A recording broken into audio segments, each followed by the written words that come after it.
السلام علیکم ملګرو. دا سیټ ته تاسو په سکرین باندې ښکاري چې ترکي کې او دغه رنګې ورسره په شام کې چې دواړه اسلامي ملکونه دي، د بېګا راهیسې ډېره خطرناکه زلزله او ورسره طوفانونه، واورې، بارانونه هم دي.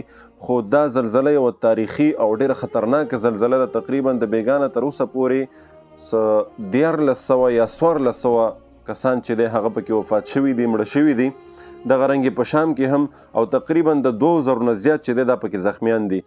نو دغه خبر چې دی دا ډېر دردونکی او ځکه ترکي چې دی دا زموږ اسلامي ملک دی، دغه رنګې شام چې دی دا هم اسلامي ملک دی. لہذا موږ ټول ورته دعاګوی یو. د دغه کلپ مقصد به هم دغه دی چې څومره کتونکي دغه ویډیو ګورئ، دعا ورته وکړئ چې الله جل شانه په ترکي باندې خپل رحم وکړي او دغه راغلی عذاب الله واپس کړي او دغه رنګ په شام باندې الله خپل خصوصي فضل او رحم وکړي. او ورسره دغسې عذابونو په کتلو وخت کې موږ تاسو الله طرف ته متوجه شو.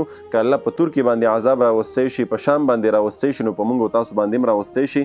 د الله نه چې دی سوال وکړو، دعاګانې وغواړو چې الله په دغې مسلمانانو، په دغې ترکیانو باندې رحم وکړي، په دغه شام والو باندې رحم وکړي او الله جل شانه دې موږ تاسو د دغې عذاب، د دغې زلزلې نه، افت نه، مصیبت نه موږ محفوظ وساتي. عائشہ رضی الله عنها رسول الله مبارک ته یا رسول الله زلزلې ولې راځي؟ رسول الله صلی الله علیه وسلم ورته فرمایي چې کله زنا او ظلم عام شي نو بیا چې دی الله جل شانه په دغسې قوم باندې زلزلې ډېر راولي.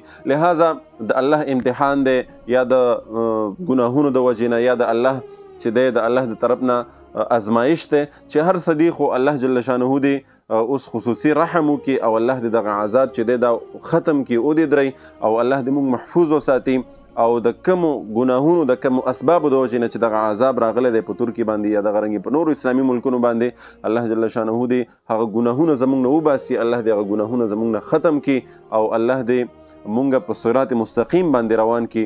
دینه مخکې چې دی ما د دغې ویډیو کلیپ نه مخکې ما ته یو کلیپ مخې ته راغلی دی، غوښتل مې چې زه په هغې باندې ویډیو جوړه کړم چې په هغې کې افغانان رورن زمونږ چې دی هغې کباړ راغونډوي، په هغه کباړ کې چې دی بیا قرآن چې دی دا په ډسبینونو کې پروت وي، هغه ځان له یو داستان دی. خو په دې موقع باندې هغه ځکه نه شریک کوم چې اوس د ترکي عوام چې دی که هغلته پښتانه دي، مسلمانان دي، ډېر په سخت ټینشن کې دي. اوس دغه ویډیو ته ضرورت نشته. لہذا د ترکي چې څومره پښتانه مونږ ګوري، مونږ سره رابطې کوي، هغه ټولو ته مونږ دعاګویو او هغې ته هم زما دا خواست چې استغفار وکړئ، په خپلو ګناهونو باندې توبه وکړئ، الله طرف ته متوجه شئ. انشاءالله الله په توبه باندې دغه راغلي عذابونه په مخکینی قومونو باندې الله ختم کړي دي.